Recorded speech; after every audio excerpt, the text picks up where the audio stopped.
Hola, ¿cómo están? Bienvenidos a Rompiendo Cadenas con Tomás Franco. Saltan los chacales de la fiscal Patricia Benavides. Nueva maniobra de Dina Boluarte. ¿Qué ha sucedido? Bueno, vamos primero por el caso de Dina Boluarte. Ella, como ustedes saben, no quiere aceptar de que es responsable de la brutal represión que se ha ejercido durante estos meses en que el pueblo ha salido a manifestarse contra este gobierno de facto que se instaló por un golpe de Estado. Entonces, como ustedes saben, ya Hildebrand en su semanario había adelantado de que Dina Boluarte había dicho ante la Corte Interamericana de Derechos Humanos de que no descartaba posibles excesos y que se hayan cometido acciones extrajudiciales, pero siempre responsabilizando a los policías y a los militares. De hecho, en su semanario Hildebrand dijo de que Dina Boluarte iba a buscar hacer una reorganización en la policía y en el ejército como parte de su narrativa de que ella no tiene nada que ver. Bueno, el día de ayer salió esta noticia, ¿no? Dina Boluarte, ¿no? El gobierno dispone de reorganización de generales de la Policía Nacional del Perú tras informe de la Corte Interamericana de Derechos Humanos. Tras informe que desliza ejecuciones extrajudiciales y violaciones a los derechos humanos, desde el Ejecutivo se dispuso una reestructuración en la Policía Nacional del Perú. Bueno, esta es la maniobra de Dina Boluarte, ¿no? Es decir, quiere desligarse de su rol de mando de la policía y para eso, ¿no?, sale con esta nueva maniobra de la reestructuración de la policía, de cambio de generales de la policía, para así dar a entender de que ella no tendría nada que ver, y hacer esta reestructuración, ¿no?, ella quiere aparentar de que está tratando de, digamos, hacer todo lo posible para apartar a esos generales que estuvieron dirigiendo la represión a las protestas. Pero obviamente esto es una jugada de Dina Boluarte, porque detrás de esos generales de la policía que fueron los que dirigieron el operativo estaba Dina Boluarte. Es decir, ¿cuántos muertos han habido? ¿Alguna vez vimos que Dina Boluarte, ¿no?, hizo un llamado para que cese la represión? De ninguna manera. Por ahí ha salido un ex asesor de Dina Boluarte, el señor Chiapa, a decirle que ella quería renunciar a los primeros muertos que hubieron, ¿no?, y que Otárola le dijo que no renuncie. Bueno, no renunció, asumiendo que esto sea verdad lo que dice el señor Chiapa, y siguió reprimiendo. ¿Se dan cuenta? O sea, no es que dejó de reprimir, siguió reprimiendo y hubieron más muertos, más masacres, más asesinatos. De tal manera que esto de la reestructuración de la policía es una maniobra de ella para dar a entender que no tiene nada que ver. Y sabemos que ella es la principal responsable de la brutal represión que hubo contra el pueblo trabajador que salió a luchar contra este gobierno cívico-militar que nació de un golpe de Estado del presidente Pedro Castillo. Bueno, aparte de eso, ha salido otra noticia, ¿no?, que es el hecho que el Ministerio Público le ha abierto investigación a José Vela, ¿no?, y a José Domingo Pérez, a los fiscales del equipo fiscal Lavallato. Esto porque ellos habrían dado a entender de que la fiscal Patricia Benavides no tenía nada que ver con respecto al caso de la extradición de Alejandro Toledo, ¿no? Es increíble cómo en el Ministerio Público, ¿no?, se atenta contra la libertad de expresión. Es decir, José Vela fue a una entrevista con Nicolás Lucar, donde le preguntaron, ¿no?, acerca de por qué la fiscal de la Nación había estado presente ante la llegada de Toledo, si eso era necesario, y él dio a entender de que está además la presencia de la fiscal Patricia Benavides, porque ella no tiene nada que ver, no juega ni un rol en el proceso que se le sigue a Alejandro Toledo. Entonces, por haber dicho eso, ¿no?, que lo dijo de forma incluso educada, no es que le faltó el respeto a la fiscal Patricia Benavides, le han abierto, ¿no?, un proceso investigatorio, siendo incluso él una persona cercana a la fiscal Patricia Benavides. De hecho, hace un tiempo se hizo conocida esta foto donde uno puede ver, ¿no?, cómo está ahí la fiscal Patricia Benavides con José Vela. ¿Sí? Ellos han tenido una amistad. Y no solamente eso, sino que el fiscal José Vela apoyó todas las acciones golpistas de la fiscal Patricia Benavides contra el presidente Pedro Castillo. Él apoyó la denuncia constitucional que presentó la fiscal Patricia Benavides, que era el arma que quería el Congreso para tumbarse al gobierno. Y cuando finalmente Castillo decide cerrar el Congreso de la República, ese rol que jugó la fiscal Patricia Benavides de alinearse con el Congreso golpista que perpetró, ¿no?, un golpe de Estado disfrazado de vacancia, ¿no?, que incluso, ¿no?, el abogado del presidente Pedro Castillo dice que no cumple con los requerimientos necesarios para una vacancia, eso también fue apoyado por el fiscal Vela.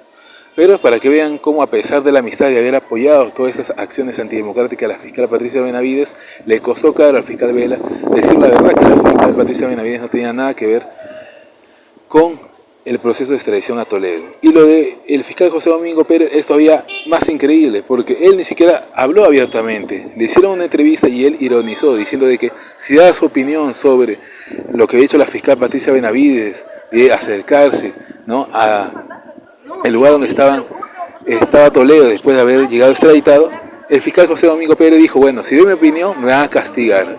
Como diciendo, no, bueno, no estoy de acuerdo con lo que hizo. Pero fue una ironía, y por eso también le abren una investigación. ¿Se dan cuenta? Por eso digo, han saltado los chacales de la fiscal Patricia Benavides, que no acepta que nadie pueda decir las cosas como son.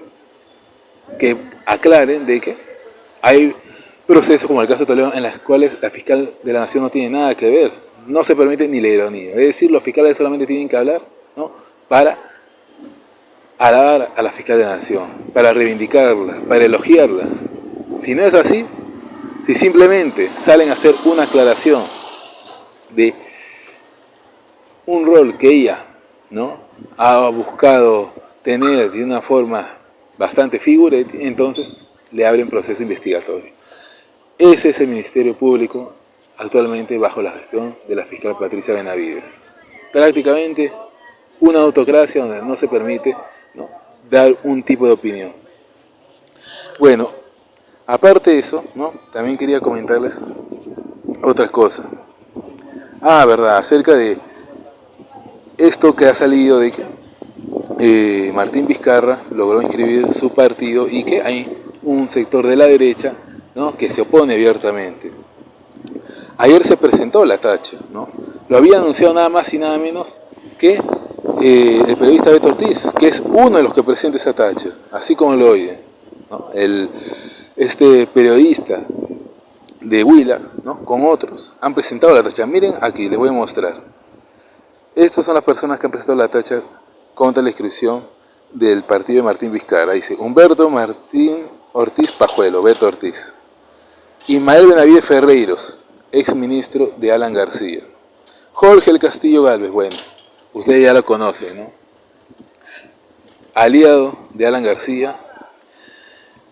Wilber Medina Bárcena, otro aprista, ¿no? Roque Benavides Ganosa, bueno, todos sabemos, ¿no?, empresario minero que se jacta de su amistad con Keiko Fujimori, que él mismo ha dicho públicamente que financió la campaña de Keiko, de Alan García, de PPK, que eran los candidatos de la derecha en el 2016, y que también es aprista, ¿no? Algunos dicen que se quiere lanzar a la presidencia, aunque él lo ha negado, pero bueno, vamos a ver qué sucede más adelante.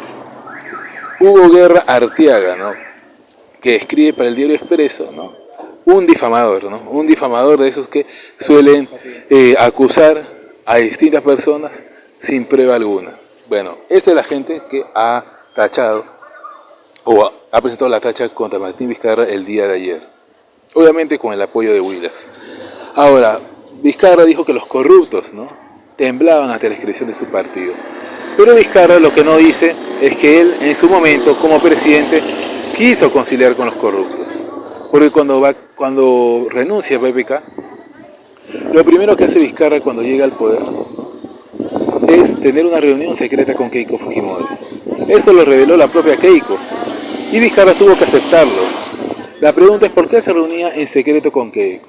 Si uno ve la coyuntura, ¿no?, un presidente como PPK que no tenía mayoría, que tuvo que renunciar porque se venía una vacancia, obviamente Vizcarra no quería lo mismo. Entonces esa reunión secreta lo que buscaba era un pacto, pero obviamente no se pusieron de acuerdo. Al no ponerse de acuerdo, se desató la guerra entre Vizcarra y el Fujimorismo.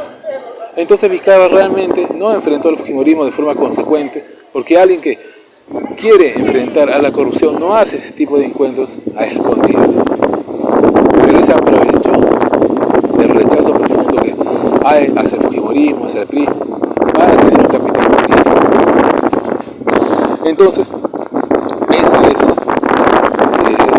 la contradicción entre el discurso de Vizcarra y lo que realmente hizo. Y además, hay otros corruptos con los cuales él se llevó muy bien, que son los grandes empresarios, estos que financiaron a Keiko Fujimori. Él los tenía metidos al bolsillo. ¿Por qué? Porque gobernó con la política económica del fujimorismo. Respetó la Constitución del 93. Incluso, ¿no?, cuando cierra el Congreso, él no cerró el Congreso diciendo de que había que convocar un proceso constituyente como lo hizo el presidente Pedro Castillo. No, él cerró el Congreso simplemente para querer salvarse la vacancia y mantener el mismo modelo económico. Por eso ustedes no vieron que ni los empresarios ni la Embajada de Estados Unidos se pronunció en contra de la decisión de Vizcarra de cerrar el Congreso. Porque en el fondo ese cierre del Congreso de Vizcarra de alguna manera se parece al cierre del Congreso de Fujimori. La prensa, incluso hasta gente que se dice de izquierda, sale a decir que el cierre del Congreso de Castillo se parece al de Fujimori porque fueron al margen de la Constitución. Pero esta discusión no es constitucional, es política. Fujimori cerró el Congreso para aplicar su política neoliberal. Vizcarra cerró el Congreso para continuar con la política neoliberal. Y el presidente Pedro Castillo cerró el Congreso para abrir un proceso constituyente. De ahí que ustedes ven la actitud de los empresarios y de la Embajada de Estados Unidos, que no condenaron a Fujimori, no condenaron a Vizcarra, pero sí condenan al presidente Pedro Castillo. Y la discusión sobre el hecho de que ahora no cerrar el Congreso fuera de la Constitución es absurda, porque así Castillo hubiese cerrado el Congreso por la vía de la cuestión de confianza, igual la derecha y los medios se iban a oponer. Igual le iban a acusar de autoritario, de déspota, de dictador. E incluso, ¿no?, la propia izquierda, que es oportunista, también se hubiese opuesto. Acuérdense de Cerrón, que en un medio argentino dijo que quería que el Congreso durara hasta el 2026, porque no quería perder su cuota de poder en el Parlamento. O de Verónica Mendoza, que cuando Aníbal Torres iba con la cuestión de confianza decía de que el gobierno buscaba distraer la atención con esa cuestión de la confianza. Por eso le digo que esta izquierda es tan reaccionaria que así Castillo hubiese cerrado el Congreso por la vía de la cuestión de confianza, igual se hubiesen opuesto. Bueno, entonces eso lo que quería explicarles acerca de lo que dice Vizcarra y lo que realmente hizo Vizcarra cuando estuvo en el poder. Por último salió una noticia de que, ¿no?, esta noticia de la República dice: Keiko Fujimori no saldrá del país. Poder Judicial rechaza pedido de viaje a España. La segunda sala penal de apelaciones confirmó la negativa a la lideresa de Fuerza Popular, quien requirió irse entre el 20 y el 25 de mayo a Madrid, España. ¿Qué les parece? ¿Quiere irse a España? No, justo después que salió el escándalo, ¿no?, de Joaquín Ramírez, ¿no?, este allanamiento a las propiedades de Joaquín Ramírez, que ha sido su financista, su secretario general. Obviamente que tenían que rechazarle el pedido de viaje. Sería un escándalo que le dieran, ¿no?, salida a Keiko Fujimori, porque habría el peligro de fuga. Y lo que esperemos es que se inicie lo más pronto posible, ¿no?, el juicio, ¿no?, a Keiko Fujimori, porque esto ya está tardando mucho, ¿no?